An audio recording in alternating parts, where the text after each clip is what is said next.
The morning shift at Advanced Process Technologies in Kakado, Minnesota, usually began the same way every day. Before sunrise, the low hum of machines rolled through the fabrication floor. Workers clocked in one by one, and the smell of metal, coolant, and welding fumes filled the air. It was November 11th, just after 6 a.m. The kind of cold, quiet morning where breath fogged in the air as employees hurried inside to escape the wind. For more true crime stories like this, hit the subscribe button. Among the early arrivals was 20-year-old Amber Czech, a young welder from Hutchinson whose life had only just begun to settle into the rhythm of adulthood. She was known in the building for her upbeat personality, her quick wit, and a smile that made even the most tired morning shifts feel lighter. Co-workers liked her. Supervisors respected her. She had worked hard to get here. Amber wasn't someone who drifted into welding by accident. She had chosen it. In high school, she discovered she loved working with her hands.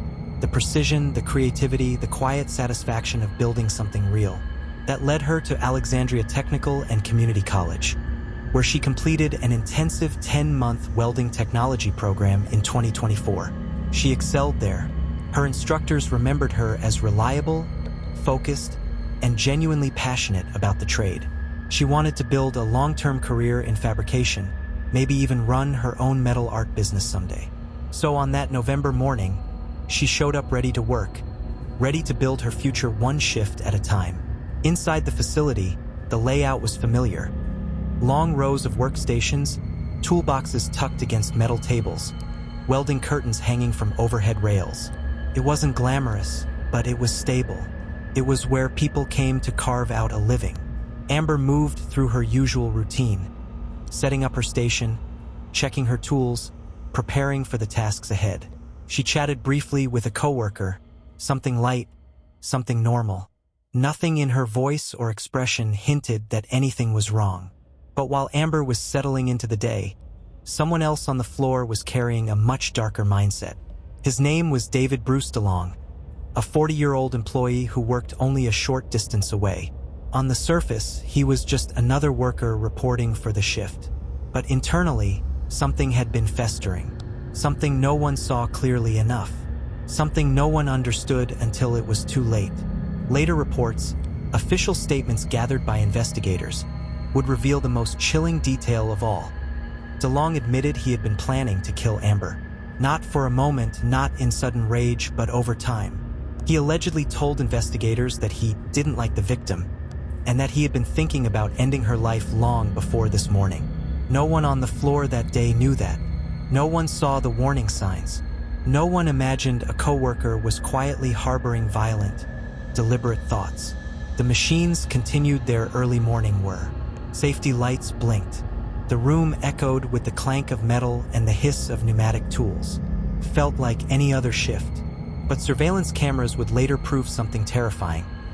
At some point that morning, DeLong stepped away from his workstation and walked deliberately toward Amber's. The sledgehammer he would soon use wasn't hers. Reports say it was kept near her workstation, likely a tool for the type of fabrication done in that section of the plant. Heavy, solid, built to break through thick materials, never intended to be used the way it would minutes later. As DeLong made his way across the floor, no one intervened. His steps blended into the routine movement of workers passing through the aisles. A high-vis jacket here, a lift of metal there, nothing out of place. Amber kept working, focused, productive, oblivious to the threat approaching from behind. The timeline investigators later identified is horrifying in its simplicity. DeLong reached Amber's station. He picked up the sledgehammer, and in that moment, before a single swing, there was still silence. No shout, no argument, no confrontation. Then something changed. The attack began without warning. It was blunt, sudden, and brutal. Co-workers would later describe hearing a sound that didn't belong on the floor. Heavy, sharp, terrifying. A sound that wasn't metal hitting metal or tools dropping onto concrete. It was something else, something unmistakably violent. The panic spread almost instantly. Workers rushed toward the noise, others froze in place. Several employees stumbled back in shock as they saw what was happening. What they saw was the unthinkable. DeLong was swinging the sledgehammer at Amber, over and over, multiple times. The strikes were so severe that witnesses struggled to process what they were seeing. This was not a workplace accident. This was intentional. This was an attack. Someone yelled for help. Another worker scrambled for a phone. A 911 call was placed moments later, reporting a woman suffering from catastrophic head trauma and extreme blood loss. The dispatcher was told she needed medical aid immediately. But while co-workers were trying to save her, DeLong was already stepping away, and then he said something that froze the entire room. According to witness statements later documented in charging papers, DeLong turned to a co-worker and said, "I hit her with your hammer. She is by your toolbox. She is gone." The words weren't frantic. They weren't confused. They were chillingly matter-of-fact. By the time Wright County deputies and emergency responders arrived, they rushed straight to Amber's station. They tried to help her, but she was beyond saving. Amber was pronounced dead at the scene. The blows had been fatal. Her life, 20 years of promise, hard work, and dreams for her future, was gone in moments. Police took DeLong into custody within the facility. He did not resist. He did not run.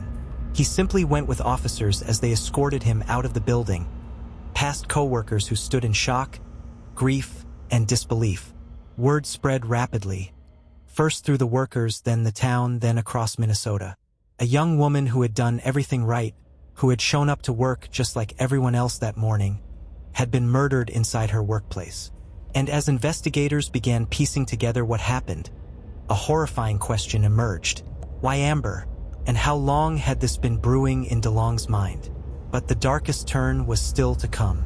Because in the interviews that followed, police would discover something even more disturbing than the violence of the attack. Something that suggested this wasn't a sudden explosion of anger, but a cold, deliberate intent.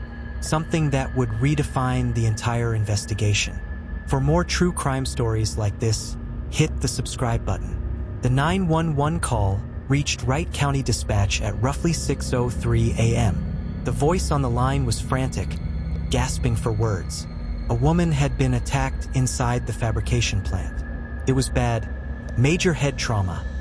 The caller repeated, trying to stay coherent. "There's a lot of blood. She's not responding." Within minutes, deputies and emergency medical responders were speeding toward advanced process technologies in Cokato, Minnesota. They expected chaos, industrial accidents could be brutal, but nothing prepared them for what they were about to witness. Inside the building, the scene was eerily still. Machines had been shut down. Workers were gathered in small, shaken clusters, many of them trembling, crying, or staring blankly at the floor. Some had blood on their clothes from attempts to help Amber. Others were too traumatized to speak. Deputies headed directly to Amber's workstation, where co-workers had guided them. What they saw was unmistakably a homicide scene. This was not a fall, not a tool malfunction, not a freak workplace incident. The injuries were violent and severe. The pattern of trauma told a clear story. Repeated blunt force, delivered with intent. Medical responders attempted to assess her, but they quickly confirmed what everyone already knew. Amber was gone. Deputies radioed for investigators immediately. A crime scene inside a workplace, at the start of a morning shift with dozens of witnesses on site, was rare. The fact that the suspect was still inside the building made the situation even more unusual. As officers secured the area around Amber's station, another team moved to locate the suspect. They didn't have to search far. David Bruce DeLong was standing off to the side near a workstation aisle. He wasn't hiding. He wasn't running. He wasn't trying to blend into the crowd. He stood with a strange, almost blank stillness, as if he were disconnected from the panic erupting around him. Deputies approached him carefully, but he offered no resistance. He didn't argue. He didn't shout. He simply let officers place him in handcuffs, walked with them out of the building, and was escorted to a patrol vehicle. His lack of reaction was unsettling to everyone who saw it. As DeLong was removed from the scene, investigators began speaking with employees, those who could mentally handle talking. Although many were in shock, several were able to give clear, consistent accounts of what they had heard and saw. One detail stood out immediately. DeLong had spoken after the attack. Not screamed, not whispered, spoken. Multiple employees recalled him addressing a coworker in a chillingly calm tone. "I hit her with your hammer. She is by your toolbox. She is gone." The phrasing varied slightly from witness to witness, but the meaning was identical. He acknowledged what he did. He claimed the weapon. He identified the victim, and he declared her dead. Investigators secured the sledgehammer, the murder weapon, where DeLong had left it. It was a standard heavy-duty tool, built for industrial fabrication tasks. But today, it had been used for something unspeakable. Detectives then turned to the facility's surveillance system. Advanced Process Technologies was a large industrial operation, with multiple cameras covering the workspace for safety and oversight. The footage from that morning revealed the timeline with chilling clarity. The video showed DeLong at his workstation. Nothing unusual at first. Then, without visible provocation, he stepped away and walked directly toward Amber's station. There was no hesitation in his stride, no apparent interaction, no conversation. He simply approached, picked up the sledgehammer positioned near her station, and began striking. Investigators watched silently as the blows repeated. Once, twice, again, and again. The violence was mechanical, deliberate, unmistakably intentional. There was no struggle, no attempt from Amber to defend herself. The attack was too sudden.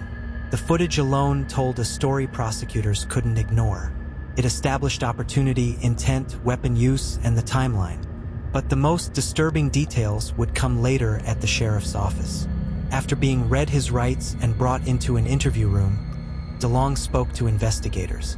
Not guardedly, not reluctantly, he talked. According to charging documents later filed in Wright County, DeLong told investigators that he didn't like the victim. He said he had been thinking about killing her for some time. Weeks, possibly longer. He admitted he had planned this. That single admission transformed the direction of the entire case. What initially appeared to be a shocking act of violence at work now pointed directly to premeditation. A chilling, calculated intent to end the life of a 20-year-old coworker. As daylight grew outside, news of the homicide began spreading rapidly. Local outlets broke the story first. A young woman had been murdered inside her workplace. A suspect was in custody. The community of Cokato and Amber's hometown of Hutchinson were in disbelief. Meanwhile, the facility shut down operations. Production lines stopped. Doors were closed to the public. Company representatives issued statements confirming the fatal incident, expressing shock and promising full cooperation with law enforcement. Managers and HR staff gathered employees into private rooms to provide support, counselors, and space to process what they had witnessed. Many workers were still in tears hours later.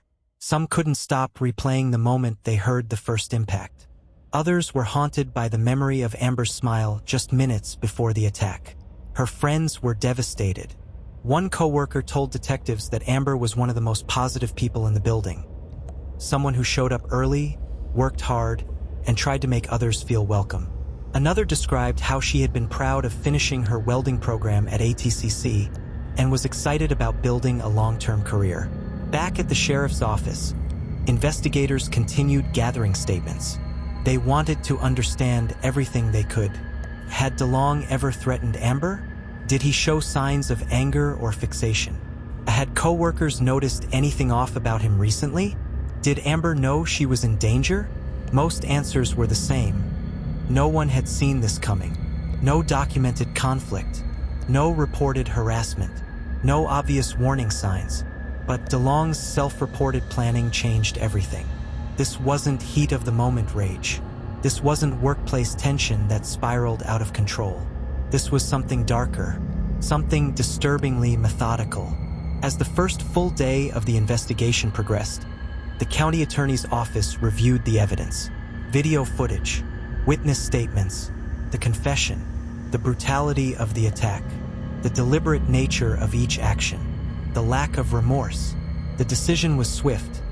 DeLong would be charged with second-degree intentional murder. But even that wasn't the end of the legal possibilities. Prosecutors stated publicly that they were considering convening a grand jury to determine whether the charge should be upgraded to first-degree premeditated murder, the most severe homicide charge under Minnesota law. If the grand jury agreed, DeLong could face life in prison without the possibility of release.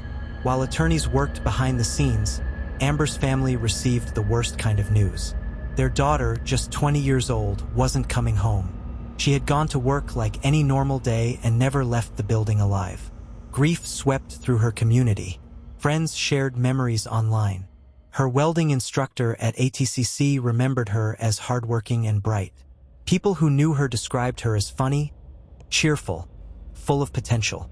The loss felt senseless, impossible to understand. By evening, investigators had mapped the entire timeline of the homicide. They had the motive, at least the motive DeLong himself provided.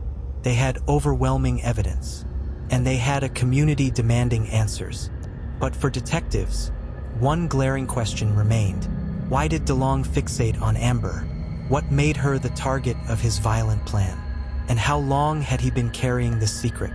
The deeper they dug into his background, the more disturbing the picture became.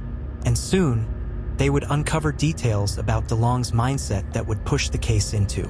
For more true crime stories like this, hit the subscribe button. In the days following Amber Czech's murder, investigators worked around the clock. They had the weapon, the footage, the confession, and the witnesses, but the motive remained disturbingly vague. DeLong had said he didn't like Amber, but that wasn't enough. It didn't explain the extreme level of violence. It didn't explain the planning he hinted at, and it didn't explain why Amber, specifically, became the target. The sheriff's office knew they needed more than a general dislike to build a case that might rise to first-degree premeditated murder. They needed evidence of planning, decision-making, and intent. They needed to know what was happening in DeLong's mind before he walked across that factory floor. While forensic teams documented the blood pattern, measured distances, cataloged tools, and photographed everything surrounding Amber's workstation, detectives turned their focus almost entirely to DeLong's background. They started with work history. DeLong had been employed at Advanced Process Technologies for some time, moving through shifts without major disciplinary action. No record of fights, no documented harassment complaints, no formal disputes with coworkers. That fact unsettled the detectives. It meant there was no obvious red flag. But when they began speaking more deeply with employees, a subtler portrait emerged. Coworkers described DeLong as withdrawn, someone who kept to himself, polite on some days, quiet and distant on others, not necessarily threatening, but not approachable either. One coworker told investigators that DeLong seemed to live inside his own head. Another said he always seemed checked out, working mechanically, rarely making small talk. Yet none of them had ever seen him angry with Amber, or arguing with her, or even interacting with her in unusual ways. Some didn't know they had issues at all because as far as they could see, they didn't. That left investigators with one possibility. Whatever DeLong believed about Amber existed mostly in his own mind. Back in the interview rooms, detectives revisited their conversations with him. They asked about conflicts, tension, a specific event that triggered his hatred. DeLong didn't provide one. He repeated that he didn't like her. He repeated that he had been thinking about killing her for a while. He said it with the same emotionless calm he had shown when deputies first found him at the plant. But how long was a while? Days? Weeks? Months? He didn't say, or perhaps he couldn't articulate it. The sheriff's office requested a deeper psychological evaluation.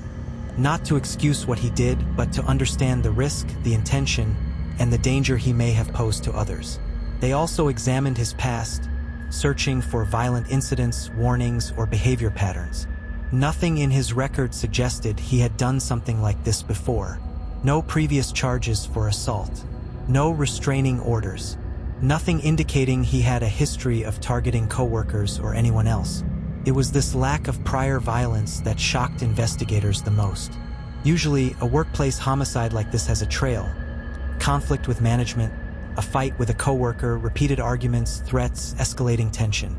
But in DeLong's case, The trail seemed to exist only in his thoughts, and that made the situation even more alarming.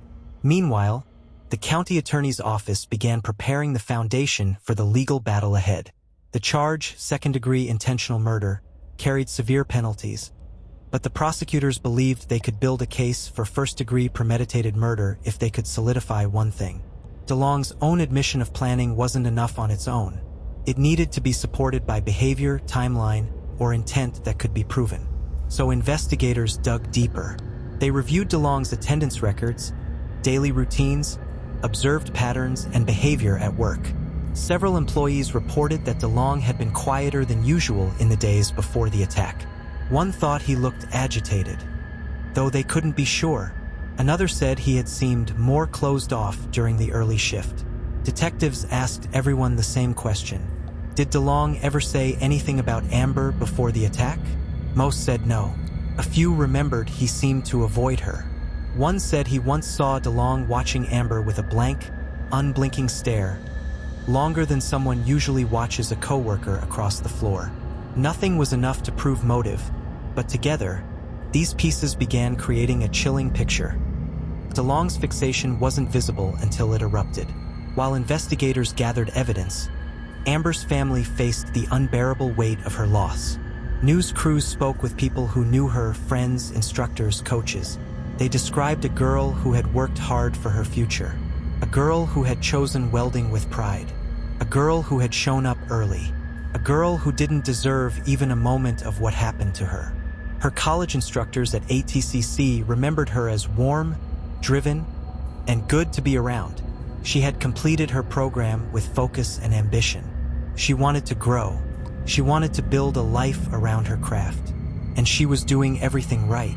As detectives listened to statement after statement, the emotional weight of the case bore down harder.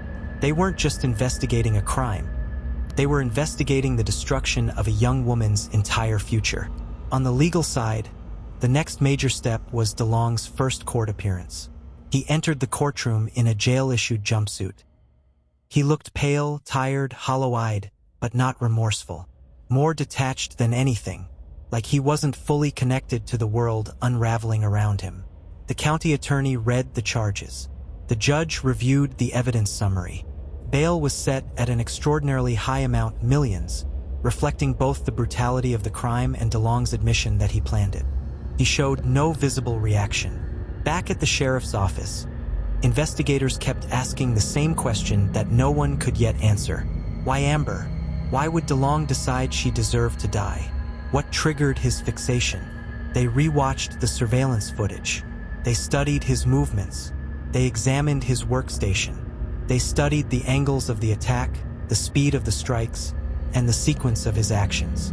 One piece of footage chilled detectives the most. A moment barely noticeable unless you watched frame by frame. A moment that suggested something darker than simple impulse or vague dislike. A moment where DeLong paused, just before the first swing. Pause that looked intentional. Pause that looked prepared. Investigators realized that whatever was going on inside DeLong's mind that morning, it wasn't sudden rage. It was a decision, a moment of choosing, and that realization pushed prosecutors even closer to pursuing the most serious charge possible. But there was still one more element they needed to understand, the final piece that could turn this from a straightforward murder case into something even more chilling. Because as they analyzed DeLong's interviews, his effect, and his chilling calmness, they began to suspect something far worse. This might not have been the only person he thought about hurting. And when investigators followed that possibility, it led them straight into the darkest chapter of the entire case. For more true crime stories like this, hit the subscribe button. What's the difference between this, the day after the homicide? Investigators returned to advanced process technologies to reconstruct the timeline with absolute precision. They walked the path DeLong took across the factory floor. They measured the distance from one workstation to another. They documented the exact placement of the sledgehammer. Every detail mattered because this was no longer just a murder investigation. It was a case that could determine whether DeLong would face a lifetime behind bars with no possibility of release. As they analyzed DeLong's recorded interviews, one thing stood out to every detective in the room. his emotional flatness. It wasn't shock. It wasn't panic. It was a kind of chilling neutrality, as though he had accepted the consequences long before committing the attack. His statements were brief. His answers were blunt. He expressed no remorse, no regret, not even confusion. He had made a choice, and in his mind, that was the end of it. But investigators knew the court would need more than unsettling behavior. They needed corroboration that DeLong had truly planned this. So they started digging through days, weeks, and months of workplace conditions, attendance logs, employee interviews, and security footage. And soon, a clearer picture began to form. Co-workers weren't lying when they said DeLong was quiet. But the deeper investigators dug, the more they uncovered small moments, seemingly insignificant at the time, that now felt like warning signs. One employee recalled DeLong standing unusually still one morning, staring into space long after the shift started. Another remembered seeing him walk past Amber's workstation more frequently than he needed to. A third said he once saw DeLong pause behind Amber, not speaking, not working, just watching. None of these moments had been alarming enough at the time to report. None felt like threats. No one imagined violence. But in hindsight, investigators realized these moments weren't random. They were patterns. Patterns that aligned with DeLong's admission. He had been thinking about killing her for some time. Still, the biggest question remained unanswered. Why Amber? Why focus his hatred on a 20-year-old woman who was trying to build her career? Why someone with no history of conflict with him at all? Investigators combed through their work schedules. They checked if there were disagreements about responsibilities, task assignments, or equipment. They reviewed HR records for any sign of tension. They found nothing. There was no argument, no disciplinary dispute, no documented conflict, nothing that explained why DeLong decided Amber should die. The lack of motive made the crime even more terrifying. It told detectives something no one wanted to hear. Sometimes the most dangerous person is the one who hates you silently, for reasons they never explain. Meanwhile, Amber's family prepared for the impossible task of burying their daughter. She had only just begun her adult life, only just finished her welding program at ATCC, only just taken her first steps into a career she was excited about. People who knew her described the same girl over and over. A bright smile, a witty personality, a positive attitude, someone who made others feel comfortable around her. Her friends from school wrote messages remembering her humor and kindness. Her instructors posted tributes describing her dedication. News outlets across Minnesota shared her story, emphasizing that Amber wasn't just a victim. She was a young woman with a future, one that vanished in a matter of seconds. Back at the sheriff's office, prosecutors continued building their case file. Their biggest challenge now wasn't proving that DeLong killed Amber. The evidence was overwhelming. Video footage, witness statements, the weapon, his own admission.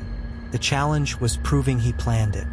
Intentional murder was already charged, but Minnesota law reserved the harshest possible punishment for premeditated murder, cold, calculated killing. For that charge to stick, prosecutors needed proof that DeLong did more than think about killing Amber. They needed support for that admission. They needed behavior that aligned with planning. Movements, observations, decisions, patterns.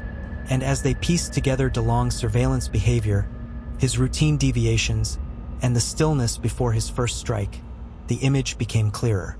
The surveillance footage reportedly captures DeLong putting on gloves at his workstation before retrieving the sledgehammer and proceeding to her area. It shows an initial horizontal swing, consistent with her standing, followed by 4 more forceful, downward blows after she fell to the ground. DeLong didn't snap. He didn't lose control. He didn't act out of sudden rage. He chose a moment when Amber's back was turned. He chose a tool heavy enough to kill with one blow. He chose the quietest part of the early shift. He chose a time when fewer workers were looking his way. And when he lifted the sledgehammer, he paused. That pause, caught on camera, would become a point of focus for prosecutors. It suggested calculation. It suggested awareness. It suggested intent. Wright County Attorney Brian Lutz is currently evaluating the case for a potential charge of first-degree premeditated murder. which in Minnesota requires convening a grand jury. While investigators built the case, the company publicly announced it would be supporting Amber's family and providing resources for its employees. Production lines remained halted as workers struggled to return to any sense of normalcy. Many of them never would. Some co-workers were plagued by nightmares of the sound of that first strike. Others found it impossible to step foot near Amber's workstation. A few left their jobs entirely. Trauma spread quietly across the building long after the incident tape was removed. The case has also drawn the attention of trade organizations like the Canadian Association of Women in Construction, CAOC, which used the tragedy to highlight the ongoing need for safer workplaces. And as the days passed, the community became increasingly vocal. People wanted answers. People wanted justice. People wanted to understand how something this brutal could unfold inside a workplace where everyone simply came to earn a living. The community of Hutchinson and the wider area have shown significant support for Amber's family, establishing a GoFundMe campaign and an Amber Czech Memorial Fund at South Point Bank to help with expenses and honor her memory. When DeLong returned to court for a subsequent hearing, the courtroom was filled. Reporters, family members, community members who didn't even know Amber personally but felt a responsibility to witness the proceedings. As of November 18, 2025, David Bruce DeLong remains in custody at the Wright County Jail on a $2 million bail with conditions. His next court appearance is scheduled for November 24, 2025, at 9 a.m. The judge reviewed the new developments. Attorneys discussed the possibility of convening a grand jury to upgrade the charge. DeLong remained emotionless. He didn't look at Amber's family. He didn't look at the prosecutors. He didn't look at the public. He stared forward, blank, hollow, unreadable. Outside the courthouse, Amber's family made one thing clear. They wanted the world to remember Amber, not the man who killed her. Her face, her life, her future, her dreams. The case moved into its next phase, preparing for the grand jury, preparing for trial, preparing for a legal battle centered around the darkest question of all. How do you define premeditation when the motive remains invisible? In the weeks that followed, investigators finalized their reports. Prosecutors assembled the timeline. The company repaired its damaged workspace. The community continued its grieving. Amber's absence felt as heavy as the silence that followed each time her name was mentioned. And while the legal system prepared its next steps, one truth echoed across everyone who touched the case. Amber deserved so much more than what happened inside that factory. She deserved a future. She deserved a career. She deserved a full life. The final chapter of this investigation wasn't just about punishment. It was about remembrance. It was about honoring a young woman's story, making sure her name would never be overshadowed by the man who took her life. Her legacy moved forward through her family, her friends, her instructors, and a community that refused to let her memory fade. And as always, you've been watching True Crime Story Vault, where every story is told with facts, empathy, and respect for those who can no longer speak for themselves. For more true crime stories like this, hit the subscribe button and comment your thoughts below. Until next time, remember, the truth is never buried.